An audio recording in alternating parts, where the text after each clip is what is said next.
Stephen Loker, nominated to serve District Judge, Southern District, Iowa. I'm pleased to support his nomination and glad that we're going to be able to get him out of committee on voice vote. I want to explain the process that I use in Iowa with Senator Ernst's cooperation. Senator Harkin and I, for 30 years, did it a different way, but it was always mutually accepted by both of us. And I want to thank President Obama because for 3 nominations, we didn't have any controversy with that administration accepting them. And in this case, the same way with President Biden. The Judicial Selection Commission that Senator Ernst and I set up unanimously supported Judge Loker. We've learned from his impeccable credentials, his experience in both civil and criminal law, his trial experience, and his experience as a federal magistrate judge, that he's very well qualified to move to Article III judgeship. He's also shown that he understands the proper role of a judge.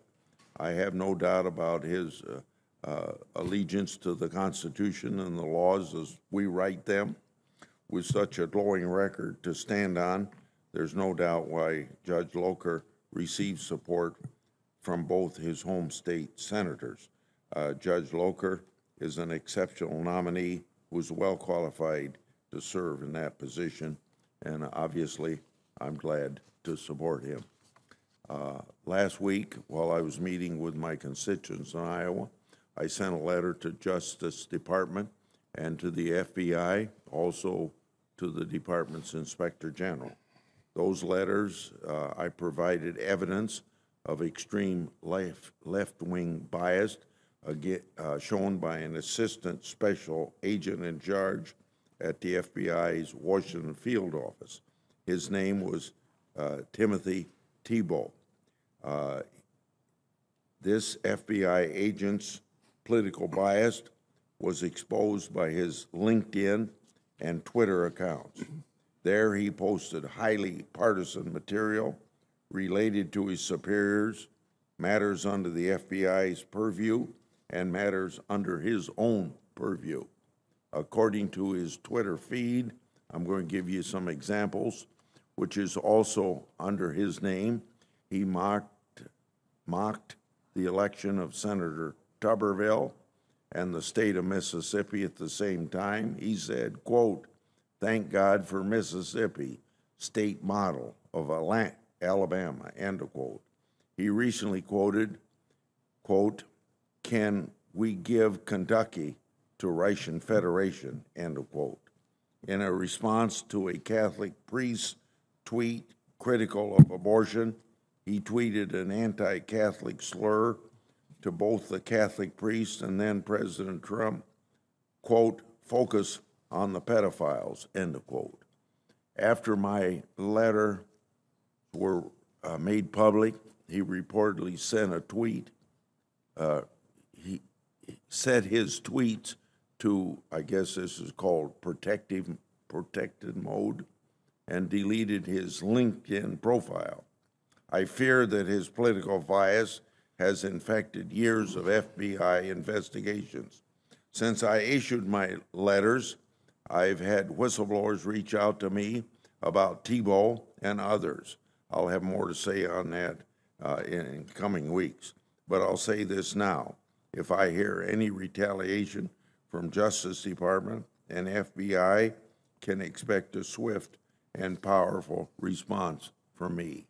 I'd also like to note my concerns that the Justice Department, I guess my remarks here didn't say, but he was immediately after this was made public, he was reassigned someplace else. And he was very much involved in high-level decisions to continue or to investigate or start investigations. I'd also like to note my concern that the Justice Department continues to ignore this committee's oversight request. One example is the department's infamous October 4th, 2021 school board member memo. That memo essentially compared concerned parents to domestic terrorists. Garland has refused to withdraw it despite the National School Board Association renouncing the letter that requested the intervention of the FBI. I sent Attorney General Garland's questions about his memo on January the 18th, 2022. I've yet to receive a response.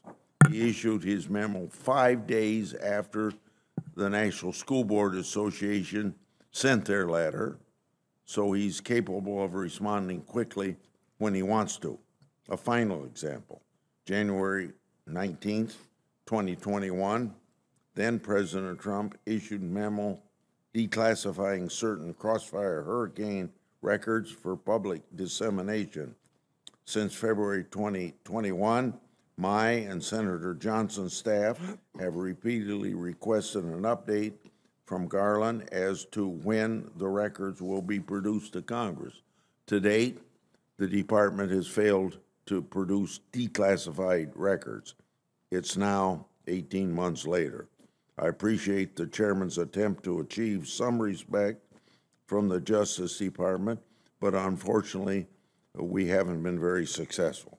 I believe it was stated that I'd receive responses to most of my requests by letter, and of course that is not accurate.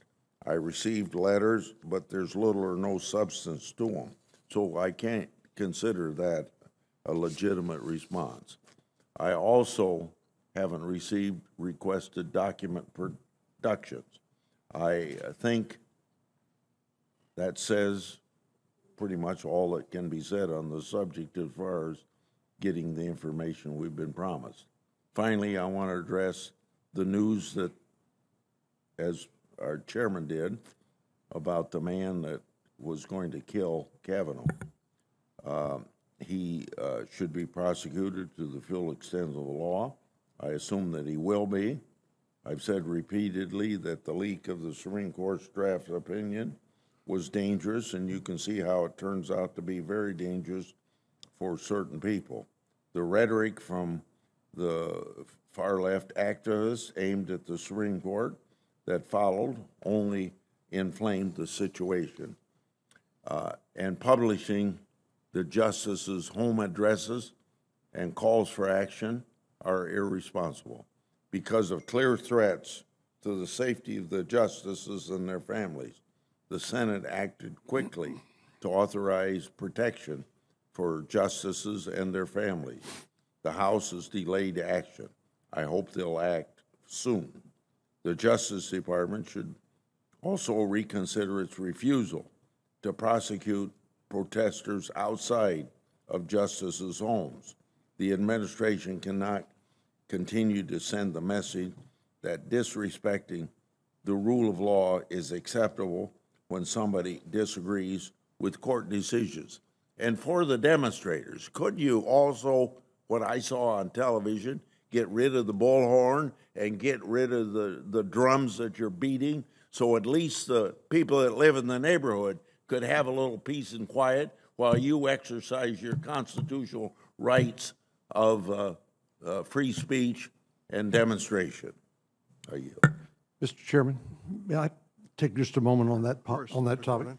I appreciate the comments you've made today, and also the Senator Grassley on the threats against the members of the Supreme Court.